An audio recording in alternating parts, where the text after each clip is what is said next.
Merhabalar kıymetli izleyicilerim ve takipçilerim. Binnur'un Mutfağı kanalıma ve mutfağıma hoş geldiniz.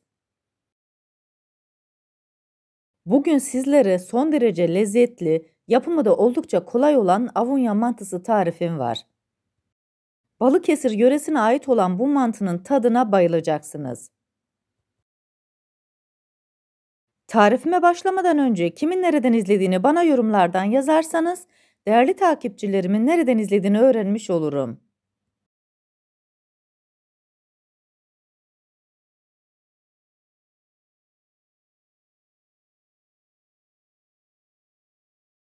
Sizleri daha fazla bekletmeden bu kolay mantının tarifine geçiyorum. Herkese iyi seyirler.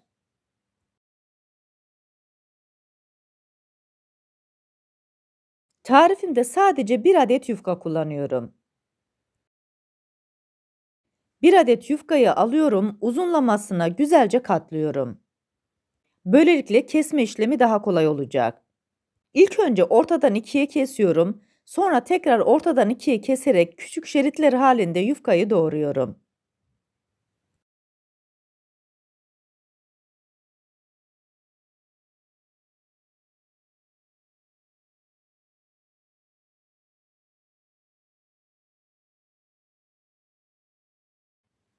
Şeritler halinde doğramış olduğum yufkalar birbirine yapışmasın diye güzelce havalandırıyorum.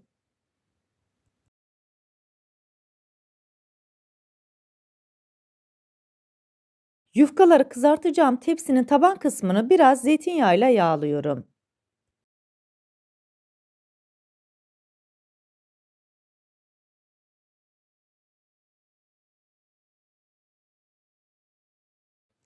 Daha sonra parça parça kesmiş olduğum yufkaları tepsinin taban kısmına yerleştiriyorum. Bu arada fırınımızı da 180 derece alt üst ayara açtık. Yapmış olduğumuz şeritli yufkayı sıcak fırına koyacağız. Üzerine biraz zeytinyağı gezdiriyorum. Tekrar havalandırarak her tarafın zeytinyağı olmasını sağlıyorum. Böylelikle yufkalarımız daha güzel kızaracak. Bu arada tarifimi buraya kadar izleyip beğendiyseniz ve hala kanalıma abone değilseniz, abone olarak beğeni ve yorumlarınızla beni desteklerseniz çok sevinirim.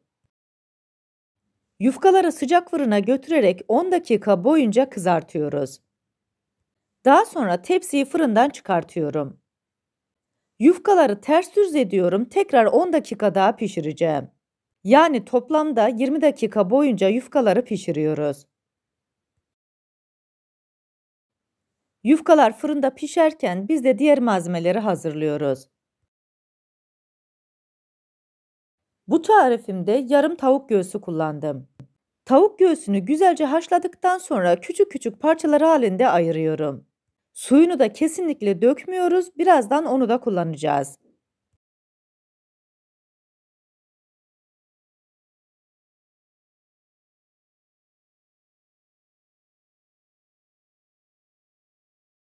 Parçalamış olduğum tavuk göğsünü kenara alıyorum. Tavanın içerisine çeyrek çay bardağı zeytinyağını koyuyorum.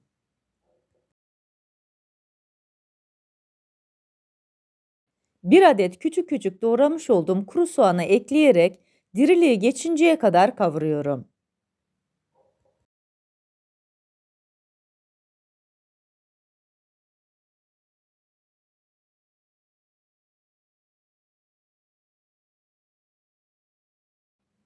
Kuru soğanların diriliği geçtikten sonra içerisine 1 tatlı kaşığı domates salçasını ekliyorum. Soğanlarla birlikte domates salçasını kavuruyorum, ekşi tadının gitmesini istiyorum. Salçamız da güzelce kavruldu. Baharat olarak 1 çay kaşığı tuz, 1 çay kaşığı pul biber, 1 çay kaşığı karabiberi ekledikten sonra bütün malzemeleri güzelce karıştırıyorum. Ben bu baharatları kullandım. Sizler damak zevkinize göre istediğiniz baharatı kullanabilirsiniz. Bu tarifimde 1 çay bardağı nohut kullandım. Nohutu pişme derecesine gelinceye kadar haşladım. Tavanın içerisine 1 çay bardağı nohutu ekliyorum. 1 dakika boyunca da nohutu kavuruyorum. Burada önemli olan nohutunuzun iyice haşlanması. Aksi halde pişmeyecektir. Pişme derecesine gelinceye kadar haşlayın.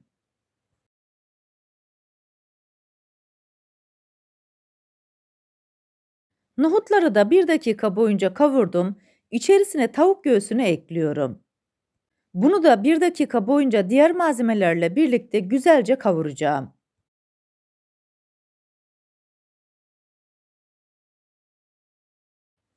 Tavuğu haşlamış olduğumuz sudan 2 su bardağı tavuk suyunu ekliyoruz. Yufkaların üzerine dökeceğimiz bu malzemeleri daha lezzetli hale getirdik.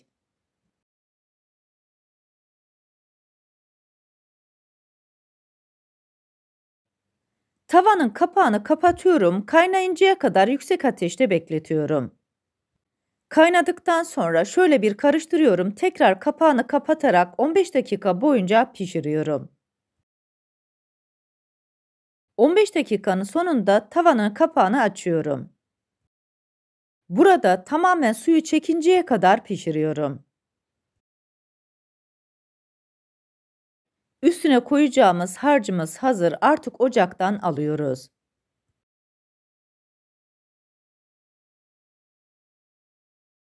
Diğer taraftan da 1 tatlı kaşığı tereyağını tavaya aldım, güzelce eritiyorum.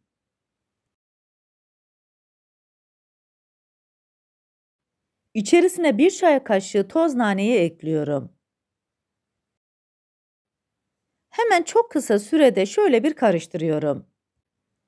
Daha sonra naneli tereyağı karışımımızı ocaktan alıyoruz.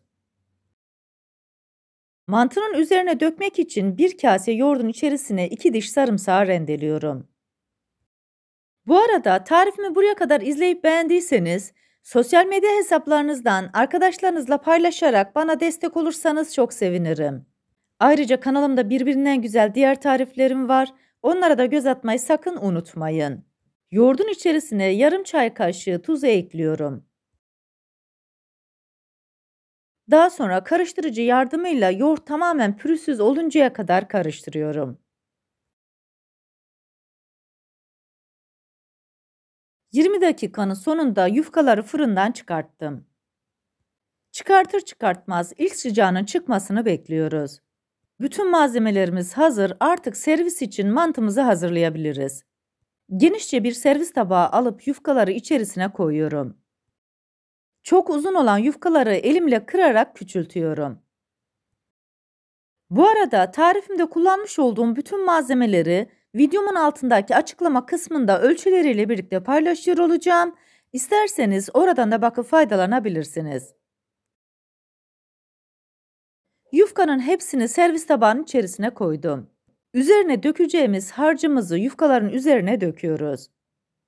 Bu harcımızın içerisinde nohut ve tavuğu birleştirdik. Gerçekten çok lezzetli hale getirdik. Tavuklu harcımızın üzerine sarımsaklı yoğurdu döküyoruz. Tadına doyamayacağınız, bağımlılık yapacak çok lezzetli mantı elde edeceğiz. 1 kaşık aldıktan sonra kesinlikle tabağı elinizden bırakamıyorsunuz. Sizlere bunun garantisini veriyorum.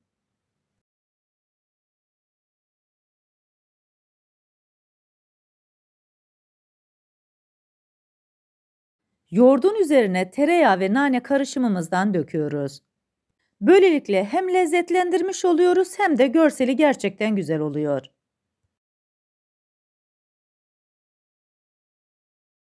Sizlere bir de bu leziz mantının iç dokusunu göstermek istiyorum. Altında çıtır çıtır yufkalar. Üzerine tavukla nohutu birleştirdiğimiz harcımız. Üzerinde sarımsaklı yoğurt ve tereyağlı nane. Bu mantının tadına doyamayacaksınız. Tarifimi yapıp deneyecek olan herkese şimdiden afiyet olsun. Siz bu leziz Avunya mantısının son halini seyrederken ben de sizlere veda etmiş olayım. Bir tarifimizin daha sonuna geldik. Videomu izlediğiniz için teşekkür ederim. Bana destek olmak için tarifimi beğendiyseniz beğenmeyi, abone değilseniz abone olmayı, yeni tariflerimi izlemek için bildirim zilini açmayı, tariflerimi sevdiklerinizle paylaşmayı unutmayın. Her şeyin gönlünüzce olması dileğiyle, hoşça kalın, afiyetle kalın, Allah'a emanet olun.